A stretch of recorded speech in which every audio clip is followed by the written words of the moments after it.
कि घुंघटा उठाओ तो निरनिया हो धरती के चांद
फैन बना दी।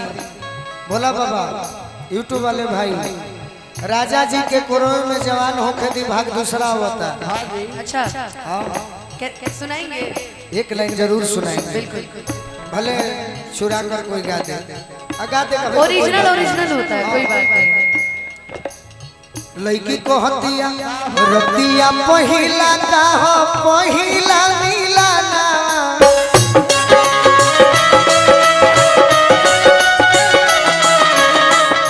भाग से भेटाइल बड़े सजन के सजना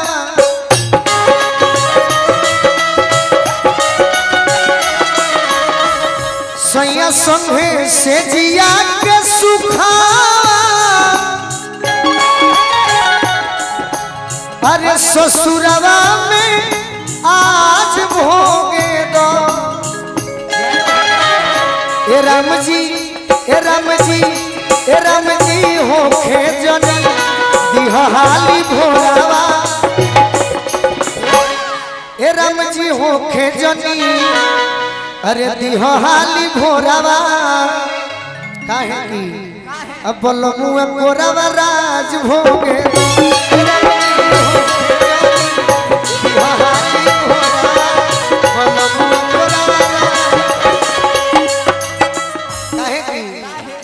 आज ले तो भइल रहे फरके से बतिया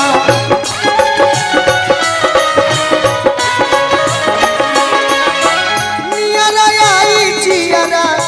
जुड़ाई जाई छतिया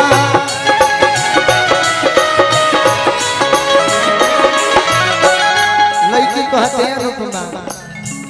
पोरे पोरे पापा के पलंगिया जवनिया मसाज हो खेदा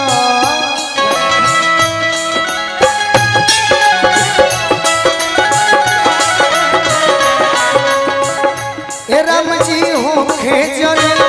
दिहाली भोरावा बोलमुआ कोरावा राज भोगा दूसरा भाग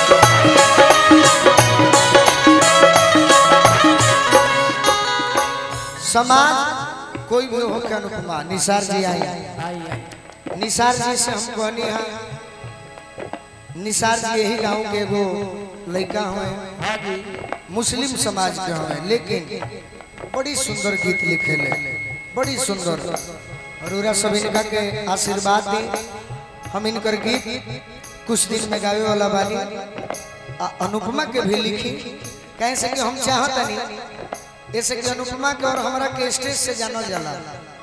हम जब से एल्बम गाओ तनी तब से एल्बम में हमरा बड़ी प्रेम मिलता तो हम चाहते हैं कि हमारा अनुपमा भी एल्बम में भी आगे रहो। ये मेरा योगदान बाकी गीतकार लोग बा लेकिन रार योगदान जरूर चाहिए। बड़ी सुंदर लिखो यार निसार भाई के स्वागत बा। ए राम जी हो खेजनी दिहाली भोरावा बोलमुआ कोरावा राज भो